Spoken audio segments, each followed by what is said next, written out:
Hey everybody, a little bit different today. I'm downstairs, I'm not in my office because a friend of mine is coming over to write with me today. So um, I'm going to do it down here. It's a real quick read today.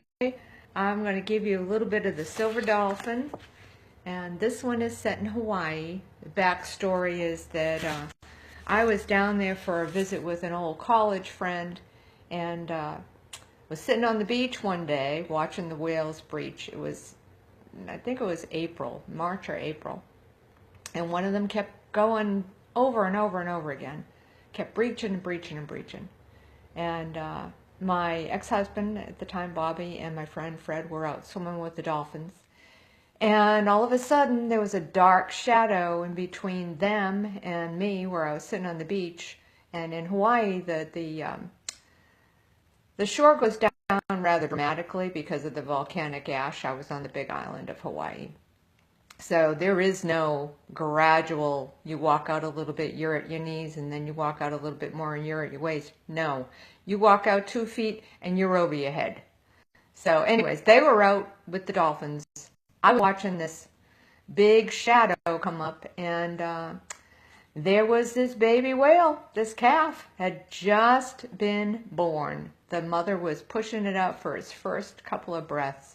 It was such an unbelievable moment that I ended up writing a book about dolphins and whales and about the woman who loves them.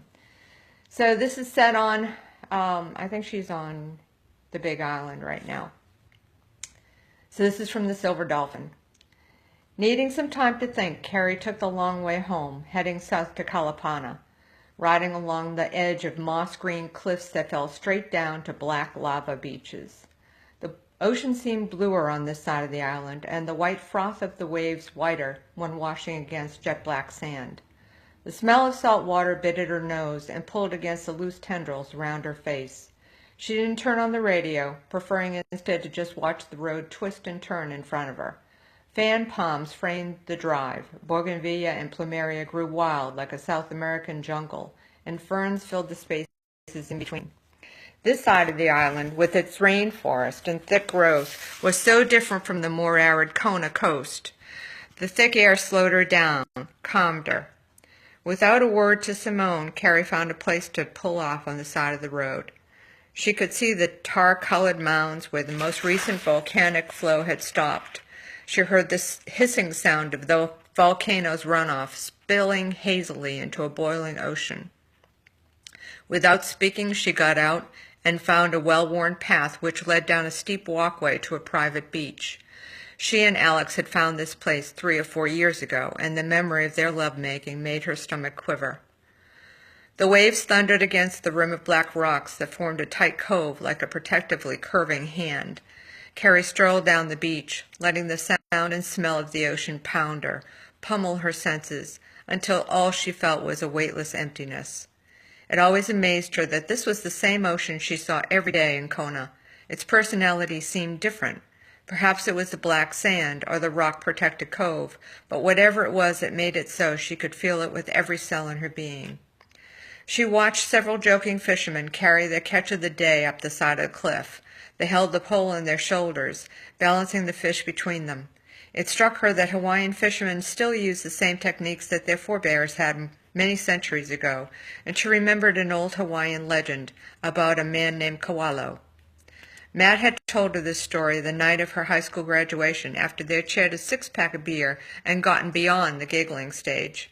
She had asked him why he never admitted going fishing, no matter how many times a day he'd head to the beach with a fishing pole over his shoulder.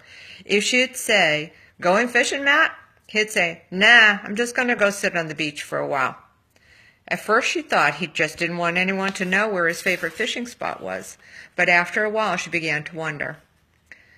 "Not rude," he'd said seriously, "it's bad luck."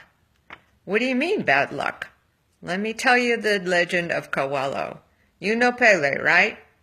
"Yes," Carrie answered, "the volcano goddess, the one your mother calls the old woman of the pit."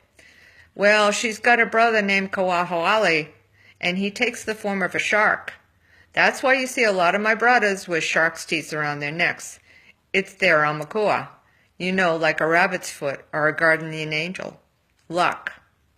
She'd nodded and urged him on. Kawala was a man who lived near the sea. In his village, all the men went fishing almost every day. Kawala used to wait for the men to walk past the door, and he'd ask them if they were going fishing. If they said yes, they wouldn't have good luck fishing, and a shark would kill all or some of the men. If they said, we're going holo holo, just for a good time or a pleasure ride, they'd have great luck, catch lots of fish, and no one would even see a shark. One day the villagers decided to ask if Kawala had something to do with their bad luck, and they sent some of the guys to spy on him. Sure enough, Kawala followed some fishermen down to the ocean, dove into the sea, turned into a shark, and ate all the fishermen. Since then, Hawaiians don't admit it if they're going fishing. It's bad luck. Anyways, Matt is one of the main characters in the story. He's one of Carrie's best friends. And that story actually was a combination of two.